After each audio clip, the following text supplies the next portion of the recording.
Hello, everyone. On today's boardroom call of the C100, I have the great honor that Joan DiFuria and Stephen Goldbart have joined me just for a discussion on legacy and purpose. But not only on legacy and purpose enough, but also on this very important, I would say, topic and point also wealth identity. From my imagination and work with families, it is often missing. And so, therefore, let's jump in our discussion today, Joanne and Stephen, to bring this topic more in front of this family. I would be more than happy that each of us can introduce yourself just in brief for the audience, and then let's start on the discussion. The ball is on you, Joanne.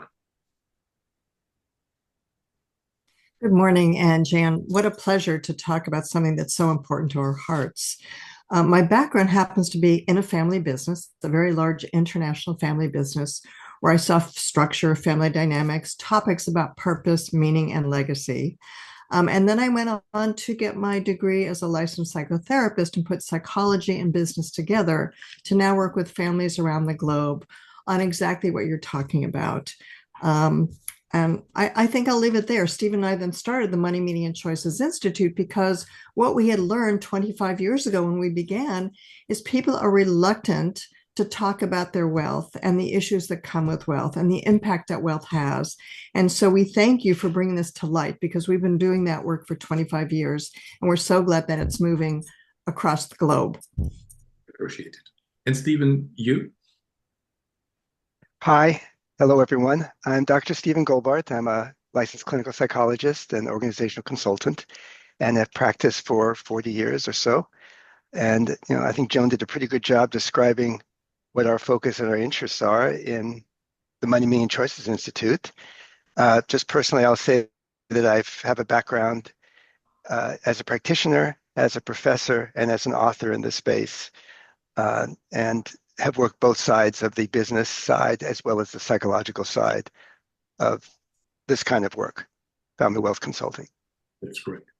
So if you both allow me to pick up just on a journey, and the journey is just, I've met a young entrepreneur. He is around his 40s, and he have sold his tech company 2 years ago.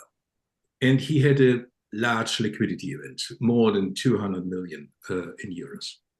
And in his DNA was in every time he will change the world. And if he has sold the company and the money hitting his bank account, and he's sitting around with his wife, and the discussion comes up, what's now? What's next? And And the wealth creator told me, yes, I was inflated every time and each day by advisors and lawyers and accountants, and I should be invest, and I should be set up my own family office and stuff like that. And he told me, listen, Jan, I'm not so familiar with these investor game. Yes, I know it should be important for me in this kind of money, but his wife jumped in this discussion and said, listen, you was on the whole journey as an entrepreneur, you want to change the world. You have now a large, he called a large amount of energy in your bank account. Go out and change further. And these both guys look in the eyes and say, okay, how we can do this and how we can change the world with this kind of money. What should be actually the purpose of our money? And also, these both have two kids, and one is 8 and the other 12 years old, a boy and a girl. And the wealth creator was imagined that it is now the time to think about the legacy and also the family legacy. And if we can take just this kind of example, and an interesting point is also he is coming from nothing, just from a poor background. He told me in his household was in every time in every case money was just an issue. And he was also explained to me and expressed to me that it is not too easy to feel comfortable with this kind of fortune in the bank account.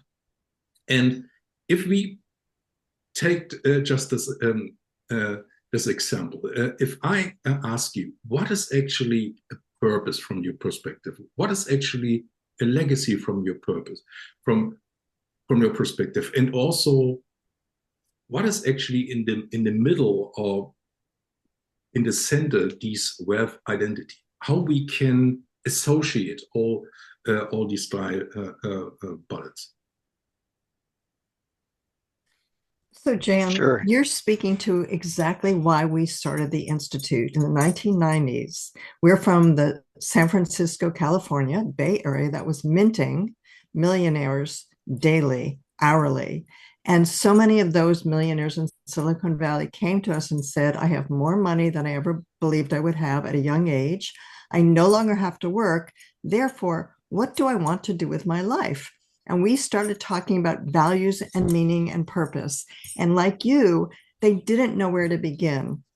So I'm going to start at the end, which is talking about wealth identity, because wealth identity will then bridge over to one's purpose and legacy.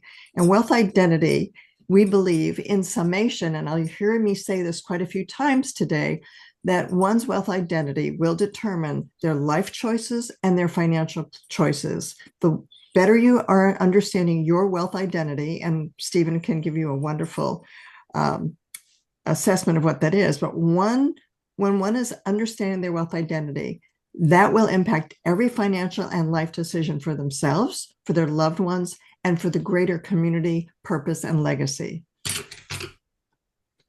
So I think I'll pick up the ball from there and say that what we've learned is that significant financial wealth is going to have an impact. It's all how you manage it. Absolutely. And the family you've described to us, Jan, as Joan was saying, is a very typical family that we see. So this gentleman had a sense of his purpose and meaning in life before the success of his business, that is to build a successful business.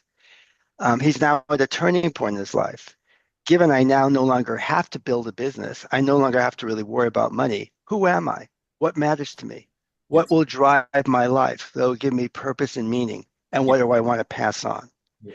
So let me offer a definition of wealth identity, a simple one, which is who we are as people, how we see. When you look in the mirror, who do you see? That's our identity, our sense of character. One's wealth identity is the part of personal identity that is significantly affected by your financial assets. Yeah. So it's a fraction of who we are as people. It's not all who we are as people. Importantly, the wealth part, the financial asset part of wealth identity has a very significant impact on identity in general and on purpose and meaning. So the gentleman you're describing is at a point in life where he needs to redetermine, redefine, who am I? What matters to me? And what will drive my sense of a successful and meaningful life going forward? Yeah. Is this just like a little bit similar was Jim Grubman described in his book Strangers to Paradise, that you have just a picture in your mind that you are coming just from a different, in many cases, complicated cultural environment, going over the bridge and knocking on the door of the paradise. The door is open because you have, let's say, paid the price, and then the door is open and you will be inflated by challenges you have never imagined before. And can you give me just an idea, are there many, let's say, wealth creators, families, individuals, they are avoiding to ask the question, what is actually my wealth identity? Sure. Let me say that we're very familiar with Jim and his work, and that what Jim focused on is the sociocultural aspect of identity. Like you're going from being a have not to a have in the case of your family. That's not always the case in the case of your family. And so you're in this new foreign land, and you're trying to figure out how to navigate. What's the map to this new foreign land of wealth? Our focus is from the inside out. Who am I as a person? And as you mentioned in your initial opening, we see that financial assets are like rocket fuel. Where are they going to take you? Um, so that's where our work begins. Like, where do you want that to take you? And you mentioned that many people get to that point and they say, "Oh, what am I going to do? Do I have to deal with this? Maybe I won't deal with this." Yeah. And that is natural to human psychology and to brain science, is that we're guided by habit. We're guided by what we know. And we tend to rely upon patterns, whether they're good or bad for us, to determine our actions. So many people try to just keep on doing what they're doing, even if it no longer works for them. Right. I So, also think it's a matter, Stephen, to add to what you're saying, I also think it's a matter of, look, the people that we work with are very intelligent, successful, smart people, but this is a new language for them, and that they're not aware of what we call wealth identity. And it's about educating. And that's why I'm so glad you're doing this podcast. It's about educating the public that what they're going through is not bad. It's not wrong. It's not because they're not smart. It's because it's such a new path in life. And so when we focus today on wealth identity, it's focusing on how people go through developmental phases of wealth identity to eventually come to your topic, which is about legacy and stewardship. What is the ultimate purpose of my life, of my time, of my wealth? What matters to me, for my loved ones, and for the greater community? But until they go through the stages of wealth identity, which again, I'll say are developmental phases, it's very hard to move into what we call stage 4, which is about achieving balance on time, stewardship, and legacy, the very thing that you're talking about today. I want to pick up this point, Joan. Can you pick up just on a journey and give us just a rough overview? What are actually the stages of wealth identity? You mentioned these 4 stages. Can you give us Yes. just an overview on this? Yeah, how about if I take the first 2, Stephen, and you take the last 2? Of course, I'd Sure. be in for stage 4, but I'll start in stage 1, which we actually call phase 1 is the honeymoon phase. It's a phase where it's kind of black and white. It's like in a love relationship where we lose our brains when we fall in love because we only want to see the good. And so the first stage is money is either all good, which means I enjoy it, I have fun, I buy things, I don't think about it, or it's all bad. It's embarrassing, it's shameful, it causes guilt. In fact, when we started experiencing this first phase, we actually coined the term as sudden wealth syndrome, because people could not believe that people with money could actually have problems. But the reality is they do. And so it's that black and white phase. It's all or nothing. At that next phase, developmentally, if you move on to stage 2, we call it the wealth acceptance phase. Just like in a love relationship, you see what's good about the person. You also see what's not so good about the person. And you begin to really understand the benefits and the challenges of wealth. So there's a double-edged sword, but you're aware of it. So the stage 2, you're now out of the black and white and into the stage we call integration. Okay.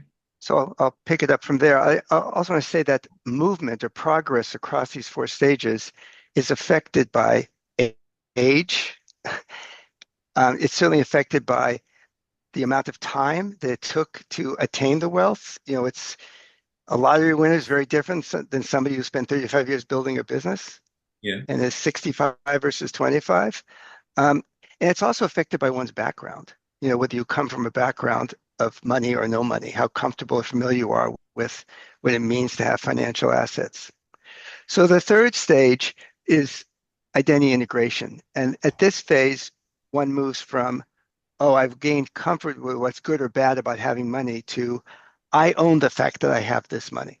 I can look in the mirror and say, oh, I see that part of me, how it's affected by money.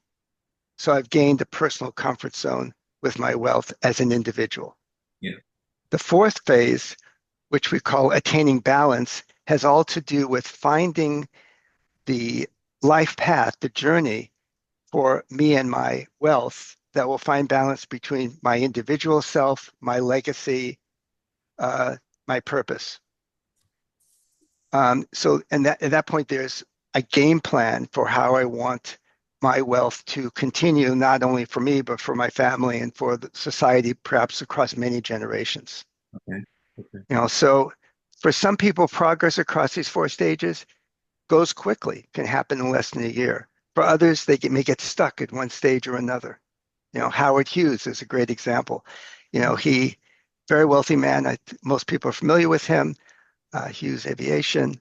Um, he became so fearful about the negative consequences of wealth that by the end of his life, he was living basically like in a bomb shelter. I mean, he was so concerned about being hurt or damaged that his life became very, very isolated, Yeah. and couldn't come to that point of stage three of wealth integration, of feeling like he was comfortable living in the skin of a person with wealth. Okay. Are there Stephen, that speaks to something. I'm sorry. I was going to say, Stephen, that speaks to something very important, which is in assessing one's capacity to go through these stages, we want to look at to see if people's self-esteem is separate from and not overly influenced by money. And I think your example of Howard Hughes. yeah, thank you, Howard Hughes, is a sense of that. The other piece is, do individuals have a rich repertoire of psychological coping skills? Because it takes time to cope with the issues that you face with wealth. Even if you don't have those issues, other people may have those issues with you, your loved ones, your friends, your colleagues. So there's a lot of external pieces that we want to look at, but we also want to look at the internal world, the psychological world of the person who's going through these stages. okay? And do you see any differences between the wealth acquirers and the inheritors? Because if you have just an inheritor, he was born just with money, right? Are there Right. any differences? Huge. Okay. So Great question. Great question. yeah, so as I mentioned a minute or two ago, like how we come into the wealth and how long we've actually been driving the wealth has an effect on our maturation, our progress through the stages of wealth identity. So an inheritor has the luck of the bloodline. I happen to be born in this family. I benefit from it. The question then becomes, how well groomed were they by their families to understand the impact of wealth and to learn to manage it and to find their own personal meaning? Yeah. So some families do a really good job of this. Many families don't do anything about it, and they just leave it up to luck. And luck doesn't tend to work very well when it comes to this matter. So I think if you follow the news, we are continually hear stories of inheritors in wealthy families getting into trouble, drug abuse, squandering money, being like spoiled rich kids, because they have not had any training on the impact of wealth, and they simply are empowered by what they can consume or demonstrate by having it. Okay. Yeah, this is a very important subject, and thank you for bringing it up. What I will say, in our 25, almost 30 years of working in this field, the number one concern of parents around the globe is, how will our wealth impact the next generation? Will it lead to them languishing? As Stephen said, that is a great concern. Spoiled, entitled, no sense of agency or capacity or motivation to get out of bed in the morning? Or can the wealth lead to flourishing, to give them the opportunity to be the best they can be and to have opportunities in the world where they thrive? Number one concern for the next generation. And it is very different from those of us who really understand what it takes to make a dollar, the value of that dollar, the work it takes, the responsibility, the accountability, the values that we create because we have to make money to survive. I had an interesting discussion with a wealth inheritor. He is generation two, and he explained to me this difficult journey. He described as he was a consumer for many years, and now he is moving just in a generator and in a producer, Mhm. and he was not so good prepared from the family, and because his parents in the back have just set these legacy framework, and he told me that is actually not his in his attention his legacy, and Mhm. was considering what could be his options on pathways out of this, let's say, family legacy, what his parents have built up, to come to his own legacy interpretation and also pathway for yours, for his family. And he taught me that brings a lot of conflicts with his parents and also with his wife. And picking up this example, is there, just from your experience, from your work in regards, is there also a great or similar pressure if you are an inheritor, or is same as an acquirer? Is this in the end of the day just the same challenge, or are there main differences? Um, I guess I'll start, Joan, on this one, which is that the capacity to understand the impact of wealth on one's identity is easiest for the person who built the wealth and Yeah. hardest for those who are most distant from it. Okay. Now, with that said, there are many inheritors who come into the developmental process of wealth identity very mature, very well equipped and educated, and they go through it with relative ease. But there's, tremendous differences among individuals in this regard. Every individual who comes into money needs to go through some inner work on determining what their values are, what will drive a sense of purpose and meaning for themselves and their family. Now, the specific situation you talked about, there's mom and dads, the wealth creators, operational values, the legacy they put into place, and then there's the inheritors. In our work with families, we always start with the wealth creators, and we say, let's draft your operational values on paper.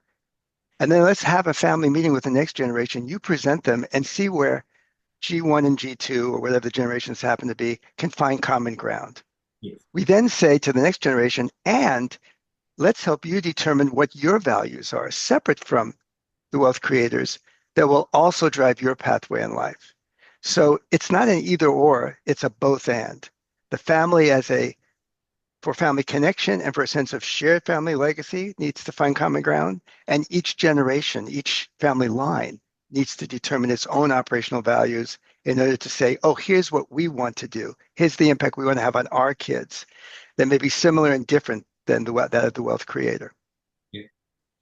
Yeah, and the beauty for the inheritor is they have lots of opportunities that the first generation may not have had. But the downside is it's an albatross on their neck to really determine their own sense of purpose, because it may be similar or different from the wealth creators. And that in itself causes a dilemma. And that's why I'll go back to one's psychological coping skills and capacity to understand and self-reflect is so important for them to determine their own sense of, why am I getting up out of bed in the morning? What is my personal motivation, similar or different from those that came before me? And what is it that I want to do where I can find passion and meaning and something that really matters to me? It's a difficult question. So, for me personally, it would be quite interesting to hear from you both. What is just actually the order? I mean, we are talking about wealth identity, a little bit of purpose, and legacy. What comes first? What comes second? And what is actually maybe the output of this? Is it just legacy, or is there something behind to walk through? What is actually the structure, the system to guide the wealth creator, or let's say an individual, through the process? So I'm going to give you the short answer and I'll let Stephen go on with the long answer. But in short, what I said at the beginning, I'll say now. One thing I think the takeaway that's important is better wealth identity equals better choices, life choices, and financial choices. Better wealth identity equals better outcomes. That's the takeaway for me. And Stephen, I'll let you go ahead and support that. Sure. So you asked for what's the map, what's the direction? And the direction starts from the inside out. It starts with the individual sorting out, as Joan just said, who am I in relationship to this wealth? I need to come to terms with that in terms of my work with myself and my life partner, if I have one. Um, what, given who I am now and given the assets, the rocket fuel I now have, what are the operational principles, the operational values that I want to have determine my financial and lifestyle decision making? That's where it starts. And then it then will move from that to communicating that and reaching agreements with the next generation.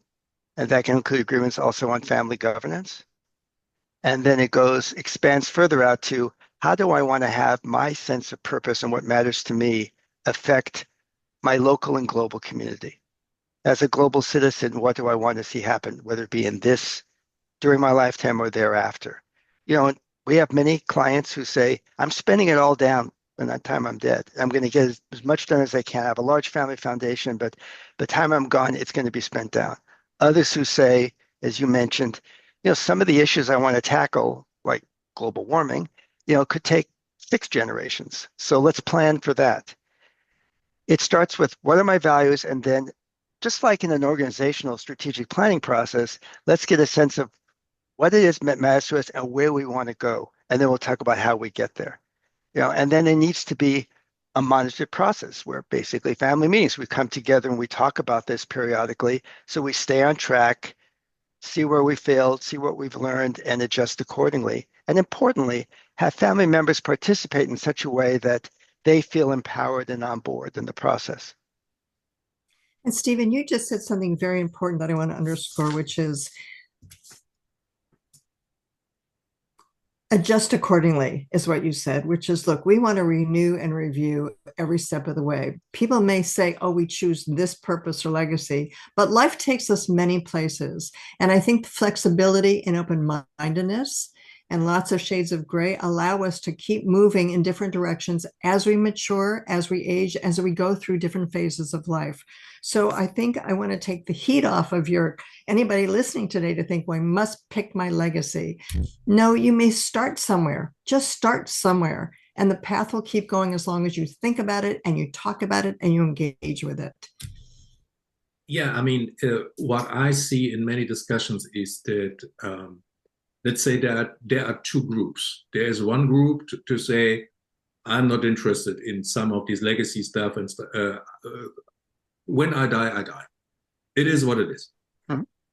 And the other group is just, yes, I develop a greater sense. What is it actually? And then it comes, especially to this topic, and say, okay, how I can find my purpose if I start by myself, right? And then bring it into my community. And also, interestingly enough, I had this discussion this week with a wealth creator, generation one, and he told me, yeah, I will be influenced by many advisors.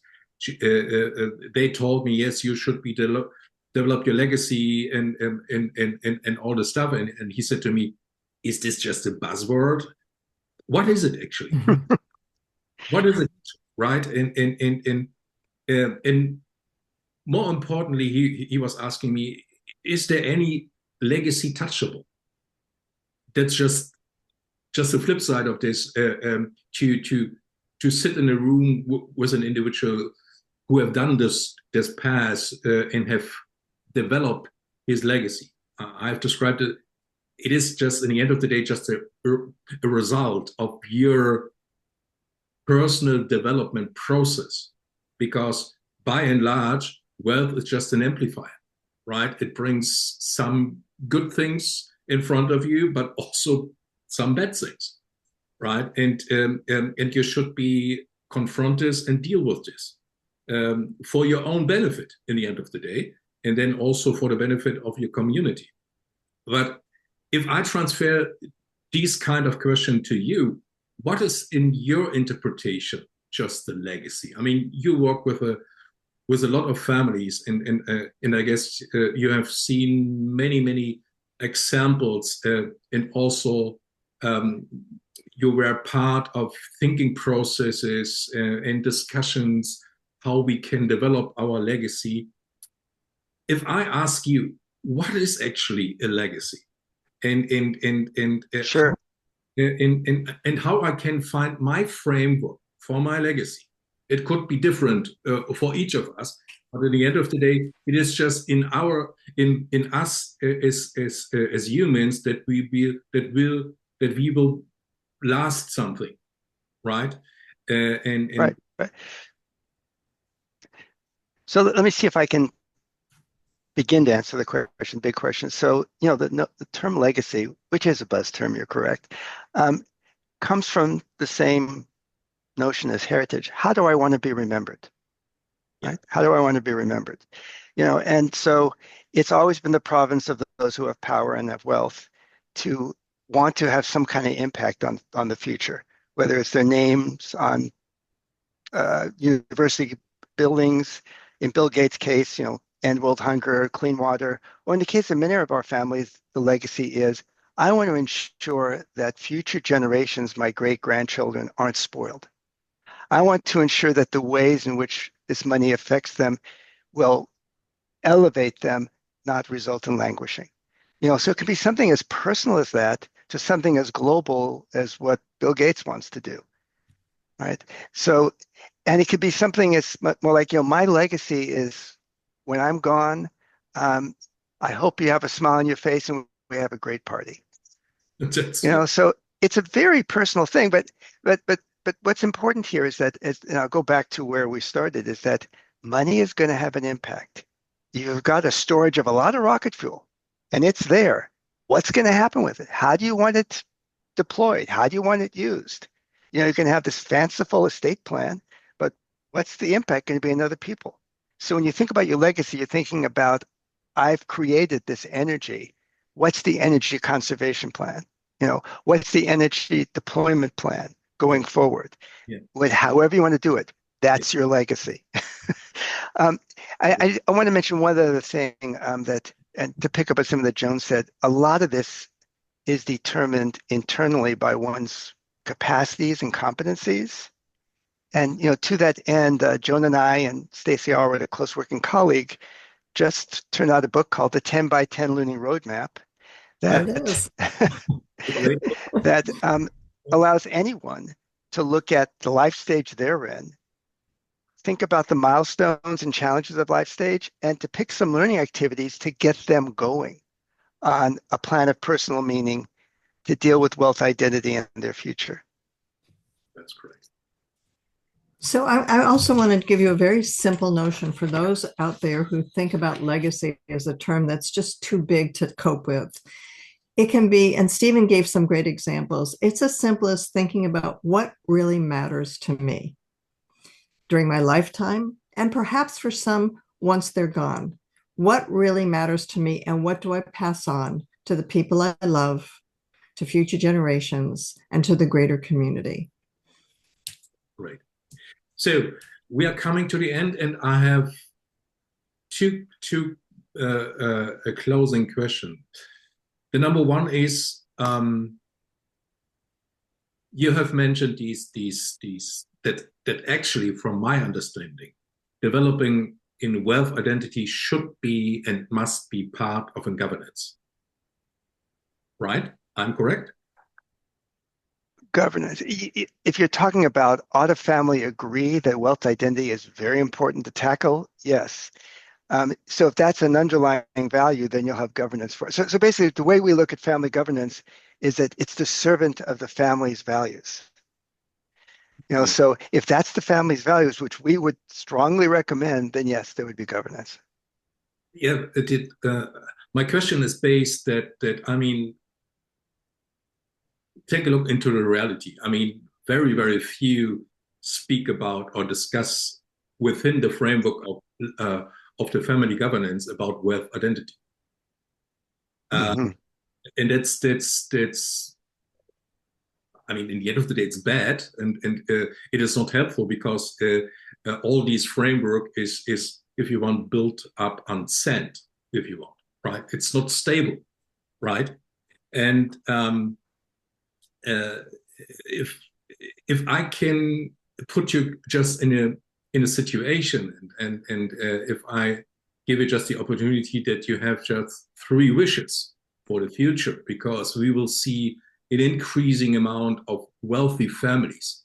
I mean, I've reached, I don't know whether you're familiar with the Centimillionaire report of Henley and Partner in Zurich. They have published 2 weeks ago the new Centimillionaire report, and we will see over the next 5 and 10 years 150% more centimillionaire families. It is in a large amount of families, and in most cases they coming from nothing, right? And they confronting all these challenges.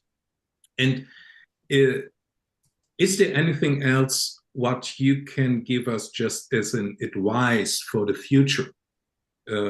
Just each of us have 3 wishes free and say, yeah, that should be on the topic for each family, and that should be, it must be on the topic for each individual. What should Joan? it be? Are you asking 3 wishes? Yeah, he's asking 3 wishes. Ooh. You can pick up one if you want. One important. I may not answer exactly what you're saying, but I would go back to Jim Collins' book, Good to Great, where he sits down with his team, as I would suggest families sit down with their family members to say, what's important to us? What questions should we be asking that we're not asking? What's going right? What's not going right? What do we need to be thinking about? That's great. So my wish would be that families who are just coming to wealth take seriously, as seriously they consider the financial impact of their money, that they consider the psychological and family dynamics impact of the money. They take it seriously, understand there'll be an impact, and go through a process of reflection and planning so that they can have a foundation of operational principles to guide their decision making. That's great. So part of that I would hope would be, governance, as you put it, that they come to an agreement on the importance of it, but that they understand that this, as you said, you don't want to build a house with a foundation of sand. So I think it's very important that everyone understand that, and that they make it fun for the family. So then I do have a wish. Yeah, sure. I do actually have one more wish. Here's my wish, that so many families come to us and say, I don't know how to do this. I don't know what to say, when to say it, how much to say it. I wish that they know that's perfectly normal, that they don't know. They're not supposed to know. This is a new world, and that there are people out there like yourself, like us, who can help them determine what to say, when to say it, how to say it. They don't have to figure this out all by themselves. It's perfectly normal that they don't know. This is an educational process. Nobody comes out of the womb knowing how to do this. Right. So then I will close this session today with you both and bring my wish just on the table. And that's 2. In regards of the wealth creators and of the families, that I often use the sense, your ego is not your amigo, period. That's just, I will state this.